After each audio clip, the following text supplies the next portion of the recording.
So in this topic, we're going to start learning about trigonometry, and we're going to do a bit of revision of the types of graphs and equations that you'll need to understand to solve a lot of problems. So let's have a think about period and amplitude. I don't know, you might not have come across these before, but hopefully you have, and I'm just going to go over what they are. Well, like I say here, the horizontal extent of the basic pattern is called the period, and half the vertical extent is called the amplitude. So what does that mean? Well, let's look at an example. So for the sine graph, what we're saying here is you get one repeated pattern between 0 and 360, and the amplitude for just sine x is just 1. Okay, so what we're saying here is from here to there would be 2, so we're interested in half that, so the amplitude is 1, and you get one repeating pattern in 360 degrees, so the period is 360. And for cosine, it's exactly the same, except it's 180 degrees out of phase, whatever it is. No, yes, sorry, 90 degrees out of phase. And it's exactly the same. One period between 0 and 360, and then the half the total vertical distance is 1. The one that is different, however, is tan, right? So with tan, the period repeats every 180 degrees, okay, which is half of 360. And you cannot measure the amplitude because, when it gets to 90, it just goes to infinity.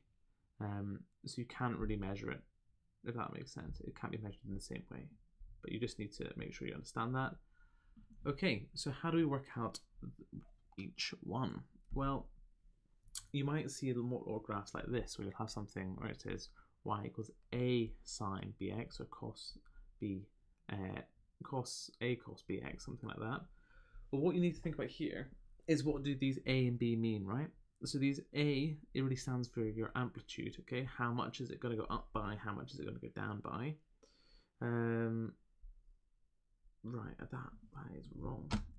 That should be bx. As I said before, you cannot measure amplitude on the tan graph, so you can only measure the number of periods.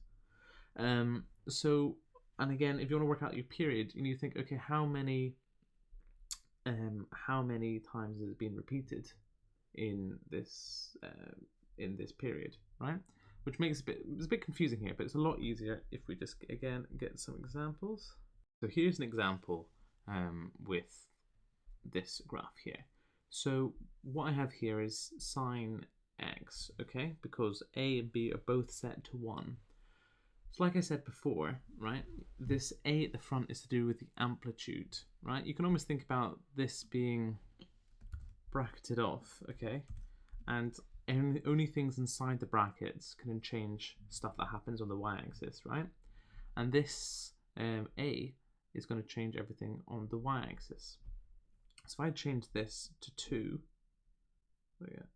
2, you can see now that instead of its maximum has now become 2, its minimum has now become minus 2. Okay, and this would be true if you go all the way up to 10. You can see the maximum is 10, minimum minus 10. But you can also see that it still stays in this 360 degree period.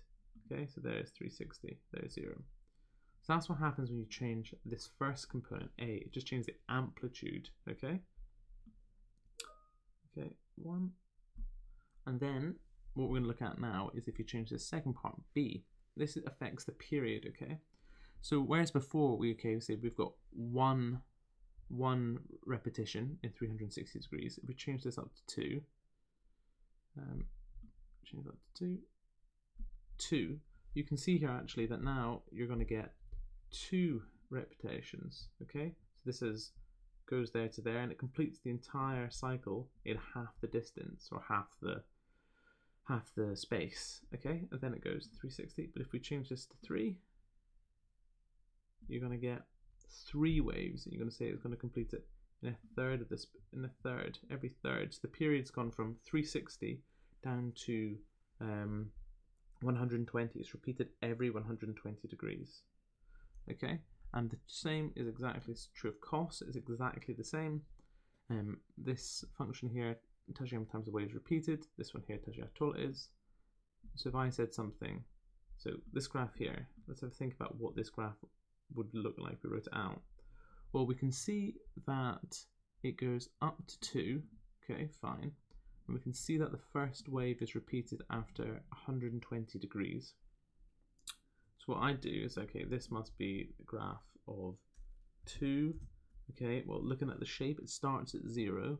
Okay, so it must be cos. Starts at 0 and is not 0, so 0x and not 0y. And then, okay, so I think, okay, well, it's repeated 120. 360 over 120 is 3. So it becomes 3x. You can see that this graph is